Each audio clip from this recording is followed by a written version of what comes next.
अगर तुम्हारा भी प्लान है 90 प्लस स्कोर करने का, तो कुछ चीजें होती है जिन पे ध्यान रखना पड़ता है। अगर वो गलती से भी हो गई या फिर तुमने फॉलो नहीं की तो वो 90 प्लस नहीं आते। तो वो सारे डूज और डोंट्स के बारे में हम बात करेंगे। और आखिरी के दो तो इतने इंपॉर्टेंट है, वो अगर गलती से भी छूट गया भाई तो गए 90 प्लस। और हमेशा हर साल वो हर किसी ना किसी बच्चे के छूटते ही है, जिसके वजह से वो 98 की जगह मतलब 90 प्लस की जगह 85 86 तक ही पहुंच पाता है पूरी मेहनत करने के बाद भी। तो चलो बात करते हैं कौन कौन से डूज और डोंट्स हैं। तो देखो मैंने एक बराबर से ऐसे पॉइंट बना के रखा है डिफरेंस बिटवीन जैसा। सबसे पहले हम बात करते हैं इसके बारे में, फॉलो फिक्स टाइम टेबल। अब बहुत सारे बच्चों का कैसे होता है कि पढ़ाई करनी है, सुबह उठ गए कुछ भी पकड़ लिया पढ़ाई कर ली, दिन भर पढ़ाई करते रहे, तो ये भी मेहनत है आई नो। बट इससे क्या होता है, प्रॉपर स्टडी होती ही नहीं है, इससे पता ही नहीं चलता, ट्रैक ही नहीं होता है कितना सिलेबस कंप्लीट हुआ है क्या नहीं हुआ है। और इससे क्या लगता है, पढ़ाई हो रही है, हम थक रहे हैं, सारी चीजें हो रही है, लेकिन एंड में स्कोर नहीं आता। इसलिए हमें क्या करना है, फॉलो फिक्स टाइम टेबल।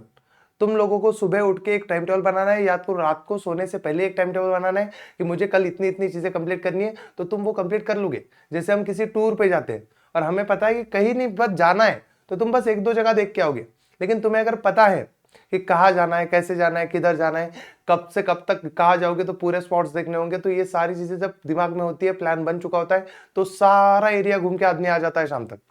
तो वो प्लान बहुत जरूरी होता है और प्लान बनाना ही चाहिए। तो डेली टाइम टेबल बनाना चाहिए। कैसे बनाना चाहिए उसके बारे में आपको बताऊंगा थोड़ा सा आगे। जैसे हम आज शाम को 7 बजे एक बड़ा सरप्राइज लेके आ रहे हैं। इस 7 बजे के सरप्राइज के बाद मैं खुद आपको सुबह सुबह 6 बजे आकर वो टाइम टेबल बनाने में हेल्प करूंगा कि भाई आज क्या पढ़ना चाहिए, अभी कौन सी चीजों की जरूरत है और क्या है। तो तुम समझ लो। तो आज 7 बजे शाम को सारे बच्चे मुझे लाइव लेक्चर्स में चाहिए।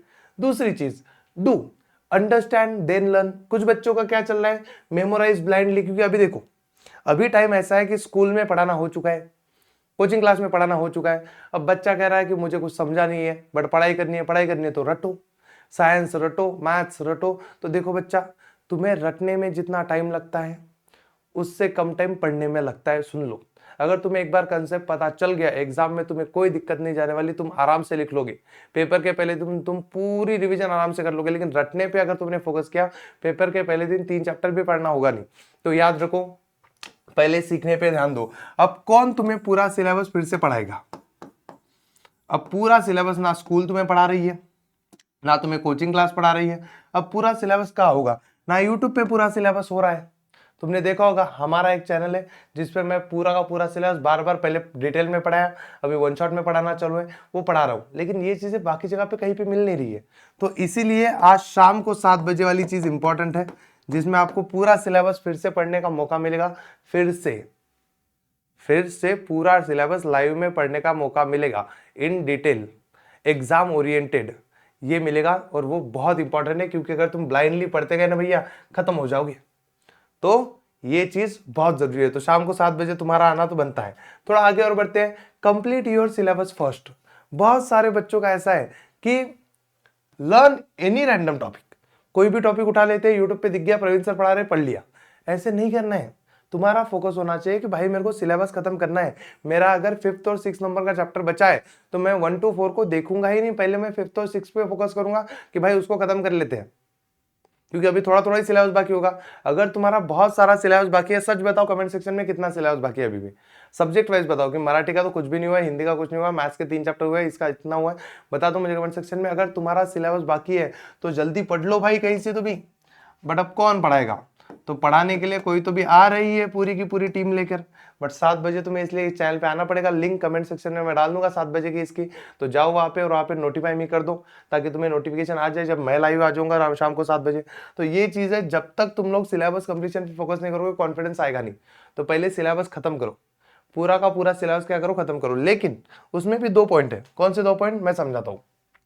पहला ये, focus on all subject as per the requirement. जितनी जरूरत है उस हिसाब से सारे सब्जेक्ट पे फोकस करना है। वरना कुछ कुछ बच्चे अपना फेवरेट सब्जेक्ट होते हैं उसको ज्यादा पढ़ने लगते हैं कि मैथ्स है, मैथ्स मुझे प्रवीण सर पढ़ाते हैं, बढ़िया समझ में आता है, तो दिन भर मैथ्स, दिन भर साइंस, बाकी बच गए सब्जेक्ट पढ़े ही नहीं।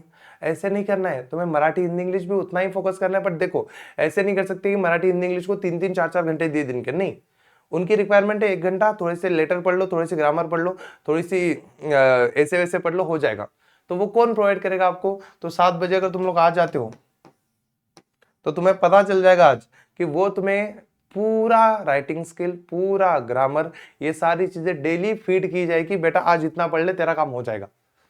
तो तुमको हर सब्जेक्ट के 9-10 लेक्चर में पूरा मराठी का writing skill, grammar, Hindi writing skill, grammar, English writing skill, grammar पूरा फीडअप किया जाएगा तुम लोग को डेली, थोड़ा थोड़ा थोड़ा, ताकि पूरा सिलेबस हो जाए। Same with the science, same with the maths, उसमें थोड़ा ज्यादा दिया जाएगा, जिससे पूरा सिलेबस पे फोकस हो। ऐसे नहीं कि एक सब्जेक्ट करते रहे और भूल गए सारी चीजें, ऐसे नहीं करना है। अब आगे बढ़ते हैं थोड़ा।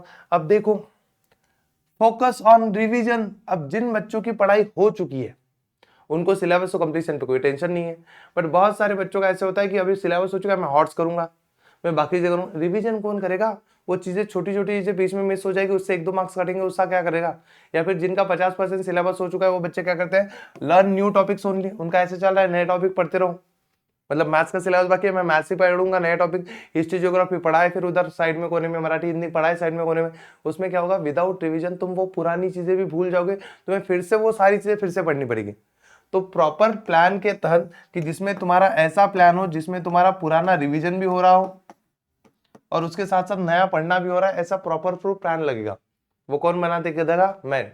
कब? आज शाम 7 बजे। थोड़ा आगे और बढ़ते हैं और देखो, solve PYQ and sample paper. तुम्हें पीवाईक्यू और सैंपल पेपर सॉल्व करनी चाहिए। तो पीवाईक्यू तो हम लोग यूट्यूब पे ले रहे हैं, तो ये टेंशन नहीं, तुम यहाँ पे यूट्यूब पे देख के पीवाईक्यू कर लोगे, मैंने सारी चीजें बताई। अब सैंपल पेपर कहाँ पे मिलेंगे?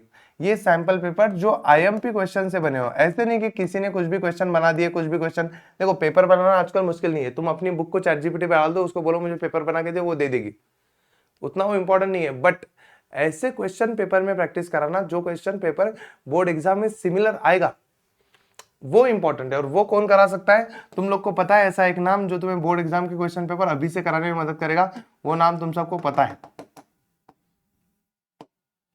पता है ना? तो तुम लोग ध्यान से समझो, ये पेपर तुम्हें मिल जाएंगे आज शाम को 7 बजे। तो सैंपल पेपर हम सॉल्व करेंगे, क्योंकि विदाउट प्रैक्टिस तुम एग्जाम में गए तो समझ जाओ टाइम मैनेजमेंट होगा नहीं, तुम्हें पता ही नहीं चलेगा टाइम कब शुरू हुआ कब खत्म होगा, तुम्हारे क्वेश्चन छूट जाएंगे, और वहां पे जो डर लगेगा वो होगा नेक्स्ट लेवल। इसलिए ये चीज को छोड़ना नहीं है। अब लास्ट चीज ये, इसमें सबसे ज्यादा बच्चों का प्रॉब्लम होता है, वो होता है do what ever comes in your mind.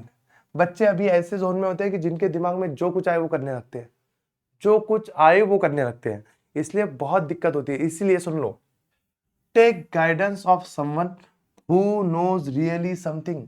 जिसको सच में बोर्ड एग्जाम के बारे में कुछ पता है, ऐसे इंसान का गाइडेंस लो, जो तुम्हारी उंगली पकड़ के तुम्हें वहां तक पहुंचाए, तुम्हारी पूरी मदद करे। क्योंकि इन सारे एग्जाम्स में अगर तुम्हें पास होना है तो किसी की मदद लगेगी नहीं, तुम्हें 70-80% लेना है, तुम्हें किसी की मदद लगेगी नहीं। लेकिन अगर तुम्हें टॉप स्कोरर बनना है तो तुम्हें किसी की मदद लगेगी, और सारे टॉपर्स की मदद करने आज शाम 7 बजे हम आ रहे हैं। तो लिंक पिन कमेंट में है, वहां से देख लेना, नोटिफाई मी पे क्लिक कर देना। मिलते हैं शाम को 7 बजे। उससे पहले मैं ट्रिग्नोमेट्री पढ़ाने आ रहा हूँ 4:30 बजे, तो वो भी पढ़ने आ जाना। चलो bye bye bye bye bye.